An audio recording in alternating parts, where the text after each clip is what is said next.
If you've clicked on this video expecting a sales guru or sales trainer, you're in the completely wrong place, right? We are the opposite to that.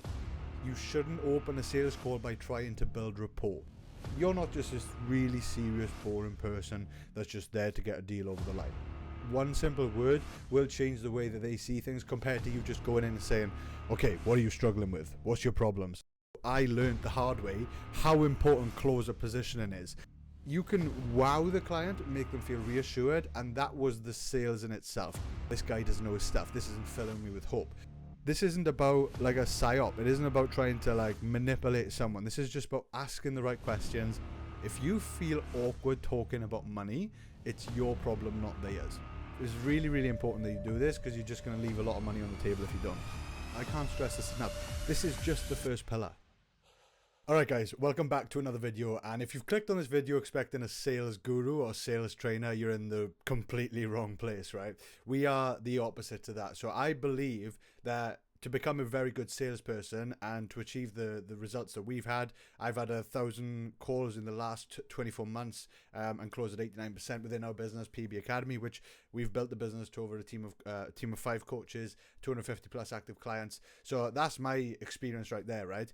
And I've done that through just being authentic and asking the right questions. And I'm very obsessive over data metrics. At the end of the day, I'm the business owner. I've got to be, right? And I've always been that way. So I have consumed a lot of the content from all these business gurus, all the sales content you see online. I find it fascinating. I find the Wolf of Wall Street fascinating. It doesn't mean I want to be like that and just scam everyone and just mess everyone over, right?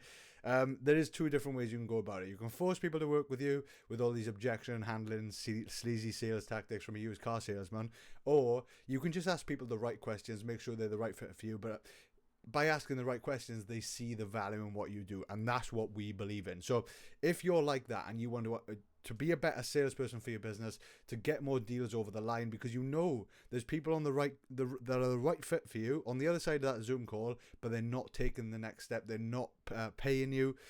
That's the problem you need to solve. So we're going to work on that today by actually solving the first pillar, and this is a series of 18 pillars over the whole sales process in a 20 to 30 minute sales call that I've got listed out. You can get access to that sheet below. I will link that below for you, but this is the first one. So we're going to explain to you, and I'm going to explain to you, I don't know why I'm saying we, I'm so used to saying it. I'm going to talk you through step by step exactly why you shouldn't open a sales call by trying to build rapport. Okay, I'm going to tell you what you should do and what's worked extremely well for me. Not only is it way more time efficient because you literally cut out the awkward 5 to 10 minutes that can sometimes happen when you open up a call and just say, hey, how was your day? You know, what's the weather like over there? Where are you right now? Have you been working today? You know, like that small talk that you would usually do in a barber when you've got time to kill. That's not what you want to be doing on a sales call. It lowers your status, and as you know, the sales gurus talk about this, but they're right. It does lower your status completely, and it doesn't make you look like you're the one in control and you're the one in demand. You're the expert. It just looks like you're just happy for them to be on the call, which you probably are. But don't put yourself out there like that, right? It's just not going to end well. You need to come in there with a clear game plan, authority. There's a reason that person's on a Zoom call. No one wants to sit on there and have a coffee and a chat, and that's what we're going to go through today. So let's get straight into the video. Okay, so how to open sales calls, and I've said that, stop building rapport. Okay, so first of all, you do need to break the initial tension and lower sales resistance. Okay, very, very easy to do this on a Zoom call. I've done so many of them now. I know it like the back of my hand. When people get in, no matter what year we're in, right? Even though since COVID 5 years ago, sales calls has been a thing, or Zoom calls has been a thing, people still find it hard to get the volume right, to get their camera on, and for you it takes time for the connection to get like 100% so that you're actually able to hear each other. And I just like stare at the screen, I wait for them to like connect, to say something, and I just say, yeah, can you hear me okay? And then I make a little joke. I say it's always a little bit tricky with a Zoom call, do a little bit of a laugh, just show that this is going to be a chilled conversation. By the way, I'm dealing with B2C here. I've also done this with B2B. It works quite well. It's the same thing. You're dealing with a person at the end of the day. And that is the initial back and forth that just shows that you're not just this really serious, boring person that's just there to get a deal over the line. Okay? literally that step is really simple. It's going to get a lot more detailed and nitty gritty as we go down, but that's the first part. That's the little first part, getting it out of the way, and I'm literally walking you through this step by step. So we've done that part, right? We've broken the sales tension. We've broken the tension, lowered the sales resistance a little bit just by having a little bit of a giggle. Like that's it, right? Nothing deeply psychological here. Next part, we want to lower defenses, right? And when I'm on a call with someone that I'm actually more professional in this scenario than most people I'm getting on a call with. For example, I'm a fitness coach, or the business is fitness coaching. So when I'm getting on call with people, I'm perceived as a fitness coach and I'm selling for our coaches.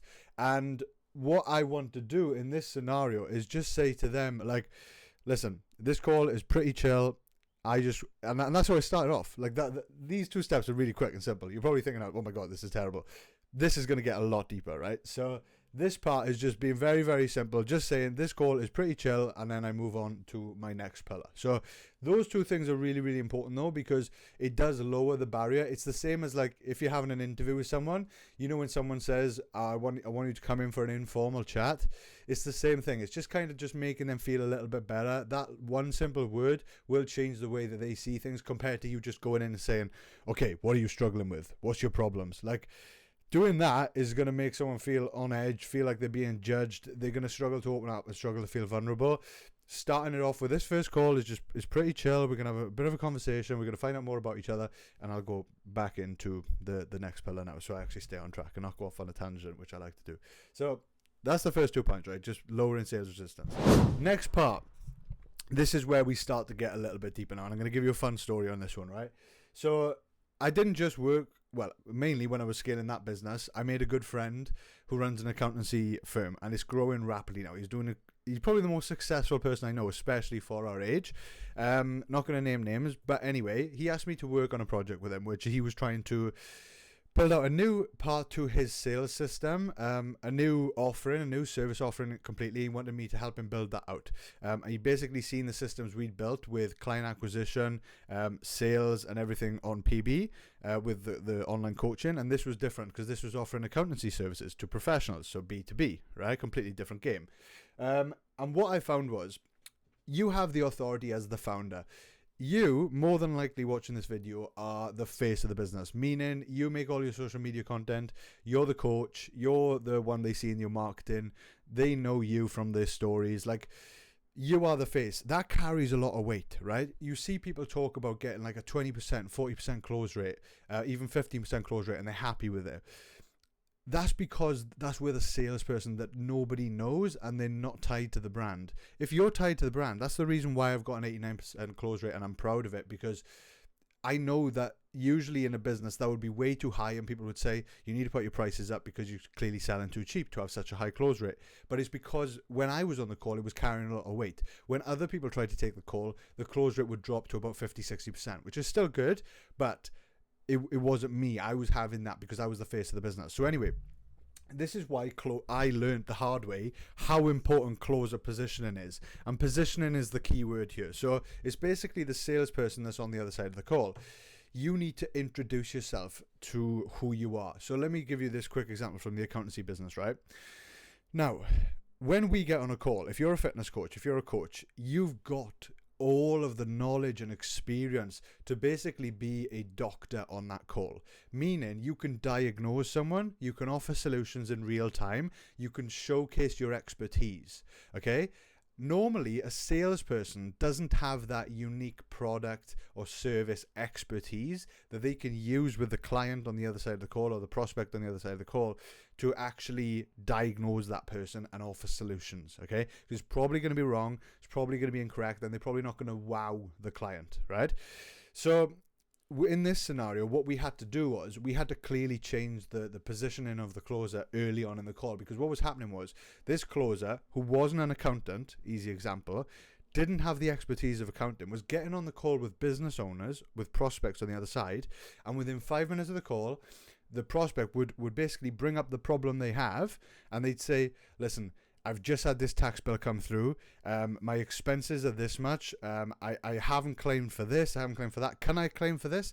Am I able to backdate that? Like, asking really technical questions that an accountant or the founder would have been able to wow the client and say, listen, not only can we solve those problems, but we can do this, we can do that, we can do this. Have you thought about setting up in this location or setting up a new entity here? Like, you can wow the client, make them feel reassured, and that was the sales in itself. Like, there was nothing more that the founder needed to do because they just were the expert, they were the doctor, the person trusted them because they'd proved their worth, right?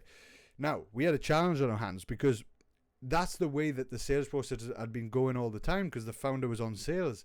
Where businesses struggle at scale is where they try to remove the founder. But what this also shows is the weakness in the call process anyway. So by going through this process, we realized if we position the closer correctly, we can completely stop all these questions and they stop seeing you as the expert anyway. So they don't even ask, right?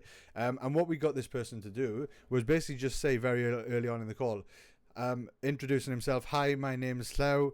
I'm just an advisor to this to understand a little bit more about your business, what you do, what the struggles are, and then I can point you in the right direction. And if I feel confident that our team or specific advisors can solve this problem for you, we can look at what that means moving forward, right? That wasn't the exact script, as you can see. Like, it's been a long time since I did that, but the point is that by just positioning himself as the advisor instead of the accountant, he didn't get those questions. And all of a sudden the expectations were reset so that he didn't think, this guy doesn't know his stuff. This isn't filling me with hope. Straight away, you're told, I'm on a call with an advisor. I don't expect this person to know these technical questions, but they know the services that we offer and they know if we can help or not based on the problem they've got. And that actually worked really well. I'll give you a very clear example of how that worked. When we first had this guy closing, the close rate absolutely tanked from what the founder was doing, literally close to 80%, because he was the founder and he was very smart and he was a very good salesperson naturally without realizing it. It tanked to literally about 10%. It was like really embarrassingly low and scary, okay, for obviously for the founder as well. And I was like, oh shit, this is coming on my head now because I've said I can help him with this. But very quickly, we fixed a few things. We fixed the pillars. We analyzed the calls. I spent hours just rewatching all the calls that he was going through. And we managed to get that close rate eventually up to about 40%. And yeah, so it does work when you just correct things, position things correctly. And then I taken that because that wasn't something I needed to do because I was the founder on my calls, but I realized the importance of positioning anyway. So when I came onto the call, then I would actually position myself now as the founder, as the expert, even more. Like, I would just drill that into them at the start so they know they are speaking with someone that carries weight in the business, and that would give me more bonus points again. So if that's you for your business, make sure you position yourself as that because it will carry weight and people will respect you more for that, okay? They will see you a little bit differently. So that's a very, very important one. Depending on which one you are in your business, make sure you apply that to the way that you open calls. And by the way, at the end of this video, I'm going to run through it in real time, give you a real example of how this looks, because this might look like a lot of steps and it's probably going to be a 15-minute video on how you can open the call, right? But this is literally like one paragraph as a couple of sentences. I say this in literally maybe 10 seconds, 15 seconds at the start of a call. You'll see at the end now how quickly this all comes together. And this is why this is one pillar of all of the 18 that you need to cover. Our average call time was about 20 to 25 minutes as well, by the way. So we would literally take payment in that call as well, not after the call, in that call. So yeah, that's the way we run things. And I've just systemized it because we were scaling and I was just trying to cram as many calls in as quickly as possible because we needed to bring the people on for the team. So that's why I've obsessed over this system and it works well. Call expectations. This is the big one, okay? So this is actually split into 4 parts. Yeah, so this is the main chunk of the sentences I'm going to say. And call expectations basically just gives a overall, I'll break it down. I've already broken it down. I don't know why I'm saying that. It gives them a clear path of what to expect on the call. That's it. Simple as that.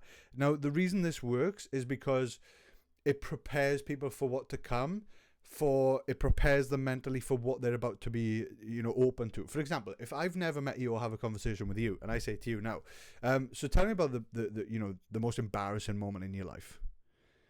with no context or no frame, you're going to be like, no, what? Like, why am I going to tell you, a stranger, anything like that? But I've actually managed to get people to open up about their darkest secrets, their biggest problems, their biggest fears on that same call and close the deal, right? It's because of the way we set up the call, set the expectations, and just be authentic. Like, this isn't about like a psyop. It isn't about trying to like manipulate someone. This is just about asking the right questions. I basically hardly talk through the call, and I just listen. I listen well. Call expectations. 4A, right? The first part is frame. So why the order? This is what I was just talking about. It's the frame, okay? So if I start talking to you now and I say, another example, I'm giving another analogy. It might not work because it's off the top of my head. If I say to you, how much money's in your bank account? You probably feel defensive, right? You probably feel a little bit insecure. Maybe you're happy. Maybe you're confident in sharing the number, but it's not something you probably openly share to a stranger, right? However, if I get on the call, I position myself as a wealth manager, an advisor with money, and I say to you, listen, there's different strategies that we have depending on the level of income you've currently got and also the amount of money sitting in your bank account. So I want to understand a little bit more about you and the capital that you're sitting on so I can advise you on the best investment strategy going forward for you. So do you mind me asking how much money is in your bank account? Very different frame, same question. Yeah? Same question, two different results.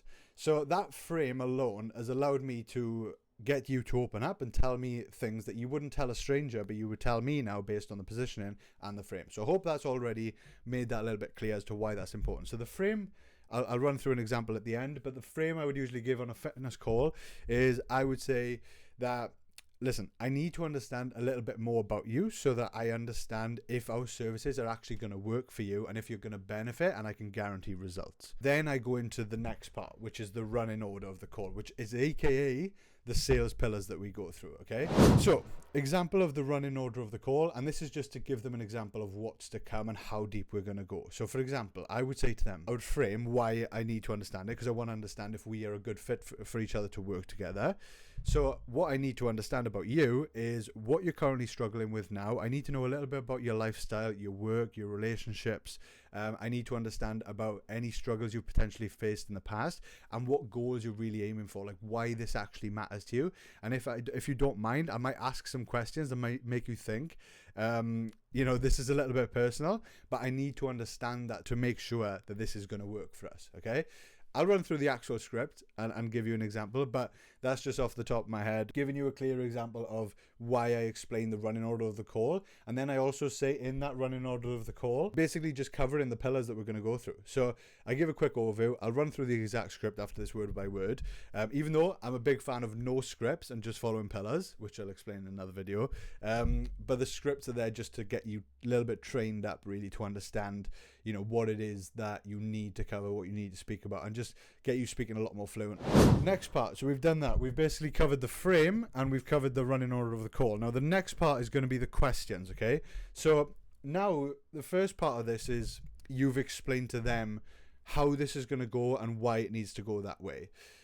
They are probably going to be sitting there because a lot of the time when people do booking calls and they want to get on calls, most of the time they've already consumed a lot of your content online in the digital age where they do trust you, they like you, but they've probably got a few questions to ask as well, some things they're unsure of, right? And right now you're telling them how the call is going to go, but you need to give back power to them as well, right? People like to feel in control.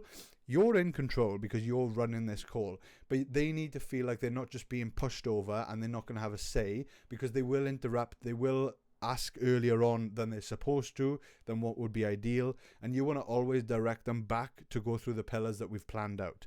So what I say at the end of the, as soon as I go through the running order and the pillars, I then start to say, and don't worry, at the end of the call, you're going to have an opportunity to ask as many questions as you want, so you get all of your questions answered, right? So that's part of it as well. That's just a little quick sentence. As you can see, this is going to slot together really nicely and quickly. And then the last one is decision prep, okay?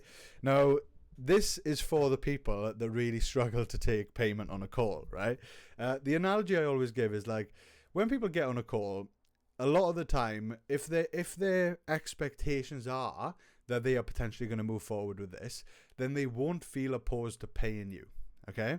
But people find it awkward, usually because of the work you need to do on yourself and your relationship with money. If you feel awkward talking about money, it's your problem, not theirs, right? Because most people don't. They don't find it hard when they have to pay for something. Because when you go to Tesco, for example, or a supermarket, and you load up the trolley and then you go to the, to the till and go to pay, you don't expect to just walk out, think about it, and then pay later. Okay, it's the same thing with this. If you decide on that call and we go through all the correct pillars, which basically has them saying, yes, this is exactly what I want. I want to start on this date. I'm happy with everything. I've got no more questions. Take the payment. Like, if you don't take the payment, then you're only going to get off the call, give them time to think about it. And when our emotions start to come down a bit, we start to think logically, and our brain is just very clever at finding logical reasons as to why we should not do something out of fear. So you're giving them an opportunity for their logical brain to convince themselves and talk themselves out of this decision as to why they don't need to make it. Okay, a lot of people just need their hand being held sometimes as they go through a decision as well, so that they've got the opportunity as they go to pay to ask any questions that come to mind. All right, this is really, really important that you do this, because you're just going to leave a lot of money on the table if you don't. So by doing the decision prep at the start of the call, it prepares them for that decision at the end anyway, because you just finished the little paragraph that you've done with, if you feel like this is a good fit for you at the end of the call and you feel like this is the right decision for you. So again, you're giving them power by saying that, and we agree a start date. Then we will look to at what the next step is moving forward on the call. So again, they're being prepared for what is to come on the call, and they're being prepared to actually pay you on the call. Mentally, subconsciously, you've already given them a little bit of like a safety net anyway, of saying, as long as they feel like it's the right fit for them and they feel good about it, which obviously who wouldn't want to pay for something if they feel good about it, if they feel like it's the right decision for them, then you're going to be able to move forward on the call. Okay, so that's the last bit. It's the decision prep. So this has been a long video. I've tried to make it short on how you open a sales call. I can't stress this enough. This is just the first pillar. Okay, there's so much involved with just asking the right questions and structuring a call the right way, without all these fancy salesy objection handling tactics. And the reason I hate objection handling is because if you actually structure the call the right way and ask the right questions, you never have to handle any objections, because you covered everything in the call before price comes up, and then people start throwing up every single objection possible. All right, so that's the reason why we structure it the way we do it. Let me give you a quick run through. I am going to read it off the script because I don't want to get it wrong, and I don't want you to think that this is absolutely rubbish. But this is what you will get access to anyway if you go and download the sheet below. It'll give you access to the full course. I'm going to read the script now so you can actually see it, right? Or listen to it. And I'm going to point this out because there's one part to this, because this is my old script that I used to use personally, and I didn't used to actually use the closer positioning. I'll give you the two examples because you can see the difference between B2C and B2B, which would be pretty cool for you. See if you can spot the difference between the two scripts, okay? So this is for the fitness closers selling B2C. So closer starts off, right? How are you? Can you hear me okay? Prospect's like, yes, I can hear you. Can't get the screen to work though. Oh, I got it. I'm in. And then you say, Zoom is always a tricky one. Ha. Okay, are you feeling good to go? And then that's it. That's all the rapport you need to build, right? You've had a little bit of a back and forth. Don't do anything fancy. Don't waste time. Okay, so we've broken the tension a little bit. Let's just go straight into this. See if you can spot which part is which. Okay, awesome. The first call is always pretty chill. We just want to find out if we can actually help you with what we do. I need to have a clear vision of what it is you want to achieve long term. Then we reverse engineer it backwards, phase by phase, showing you exactly what we would do. We will also look back at what you tried in the past, your history, potentially dive into some struggles, barriers you've faced, and hopefully find solutions for the future, as long as you're happy to talk about that. And of course, you get to ask any questions you like about us and what we do. Then, as long as we're both happy with everything and are confident we can guarantee you the results that you want, we can find a start date and start moving forward. Does that sound good? Simple as that. Covered absolutely everything. The only thing that was missing was the closer positioning, because this was my personal script, and this was before I actually went through that struggle with the B2B to figure out how important that was. So that covered everything else, but I'm going to give you an even better example now, an updated script, but this is B2B. You can take this and you can still mimic it for whatever you're doing, okay? And again, if you want access to this, I will give access to the pillars below, so you can get access to that. and then you can apply it, and you can make a big change in your sales process and be more authentic and get more sales done and feel good about it because you're not a sleazy closer. How are you? Can you hear me okay? You get the gist, right? Same sort of opening. Awesome. The first call is always pretty chill. Just to give some background on me, I'm Llew, and a quick sentence on who I am. On this call, for example, I'm just an advisor. I'm not the accountant. I'm not the expert. On this call, we just want to find out if we can actually help you with what we do. I need to have a clear vision of what it is you want to achieve long term, both personally and professionally in business. Then we reverse engineer it backwards, showing you exactly what we would do.